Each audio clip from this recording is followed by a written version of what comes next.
George and the Dragon. Marriott. Edgar. I'll tell you the tale of an old country pub as fancied itself up to date. It had the word and quo, garage and quo, wrote onto stable door and a petrol pump outside the gate. The and quo, George and the Dragon and quo, were to name of the pub, and it stood in a spot wild and bleak, where note ever seemed to be passing that way except carrier's cart once a week. The carrier's cart were a sturdy old Ford and its driver were known as and quo. Old Joe. He had passed pub each week but he'd never been in, its name even he didn't know. One cold winter night, about 1:45, he were driving home over the moor, and had just reached the pub, when his engine stopped dead, a thing it had ne'er done before. He lifted the bonnet and fiddled around and gave her a bit of a crank. When he looked at his petrol he found what were wrong. There wasn't a drop in the tank. He had 8 miles to go and 'twere starting to rain, and he thought he were there for the night, till he saw the word and quo, garage and quo, wrote onto stable door. Then he said, ampersand quo, Lizzie, lass, we're all right. Ampersand quo.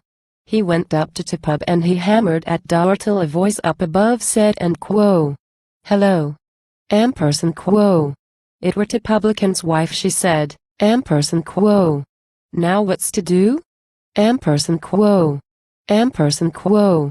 I've run out of petrol, ampersand quo, said Joe. She said and quo. Who are you? Ampersand quo. He said and quo. Carrier Joe. Ampersand quo. Ampersand quo. Oh, so that's who it is, ampersand quo. She replied, you've been passing this door now for close on 10 years and never once set foot inside. Ampersand quo. Ampersand quo.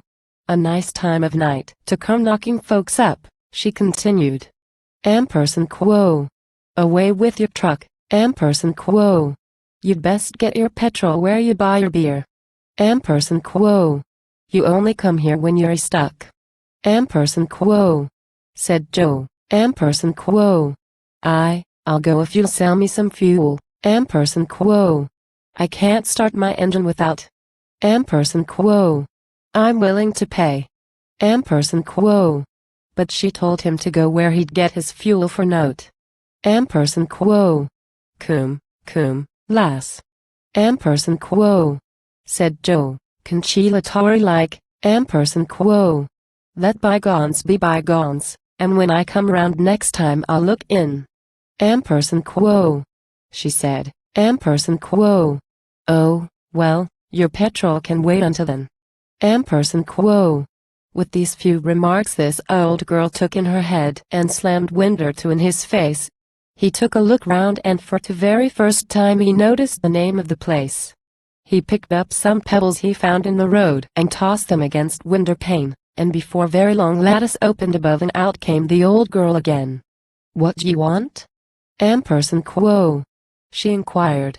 And quo. Not you, ampersand quo, Joe replied, for this treatment had fair raised his gorge. Ampersand quo. I see George and the Dragon's the name on the house, ampersand quo. And I'd just like a word now with George. Ampersand quo.